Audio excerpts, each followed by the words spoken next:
Himas rehas ngunyan ang lalaking ini, mantang padagos naman na pigahanap ang sarong pag-iriba ka ini, makalihis naman habon sa sarong-harong na pagrugaring nin sarong negosyante sa Purok 2, Barangay Tabuco, Naga City. Binisto ang mga sospek na si Jobert, 21 anyos, binisto naman ang pag-iriba ka ini na si JV, 19 anyos na mga kabarangay man sa nakan biktima. Kabali sa mga nalalay nindaan duwang cellphone na nagkakantidad din sa 6,000 pesos asin 8,000 pesos. Kabali pa sa mga nakuha, ang sarong itom na sling bag na may laog na 5,000 pesos asin sarong smartwatch na nagkakantidad din 4,000 pesos. Ano po mayong other record pa, pero sailing ko bako yung first time na tigibong ano. So kusog kang buo, so kabarangay pa hinda mismo nabistado sinda. So bako po yung sailing ko bako yung first time.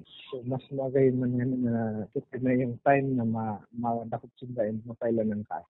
Alas 9 kasuod mang aga kan mag-report sa mga kapulisan ang biktimang si Victor. Basado sa pahayag kan biktima, nakadangog siya nin kakaibang ribok sa indang sala kaya tulos niya ining pinailawan. Hasta sa duman na tuminambad ang mga sospek na makaskas man na duminalag. Alas 11:30 nin aga kan parehong aldaw kan madakop ang sospek na si Jobert. Na-recover sa posisyong kaini ang duwang cellphone na pigtutubod ang pagrugaring kan biktima. Makali sa madakop, pigdaraman ini sa Naga City Hospital para sa medical asin physical na eksaminasyon. Pagdating sa prevention, ito na ang pinaka-crucial at the same time pinakamadali. Yung pagiging aware ka sa surroundings. And of course, yung harong ka, pagpapasiguro, mga pinto, mga lock, pag-aaramtang mga luma na madali ng malaog, pwede nang i-repair, no? Taro yan. Pag-ataman ng ido, taro din po yan sa nakakasabang. Yan po, ilaw, dapat mag-ilaw kita. CCTV rin po, yan necessity na rin siya ngayon. So, what if kung data kaya, dahil niya na bisto, dahil na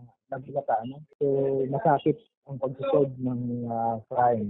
Kung may CCTV, yung kadakling nasa-solve ning agad na krimen ay because of CCTV. Sa presente, nasa kustodiya na Naga City Police Office Station 5 ang sospek asinahang pang sa kasong robbery. Pigahanap man sundo ngunyang kanatoridad ang nakatakas na suspitsado. Para sa mga baratang tatak Bicol, Regine Boy.